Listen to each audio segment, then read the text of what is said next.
المتحدة الأمريكية الفائز هو بتنظيم كأس عالم 2022. قطر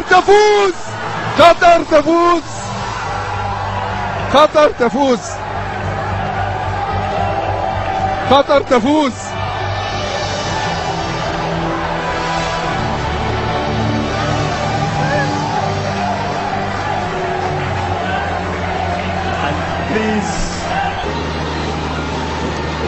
President Blatter, سعادة الرئيس بلاتر، السادة أعضاء اللجنة التنفيذية للاتحاد الدولي لكرة القدم الفيفا، شكرا لأنكم آمنتم بالتغيير وبتوسيع نطاق هذه اللعبة. شكرا لإعطاء قطر الفرصة ونحن لن نخذلكم.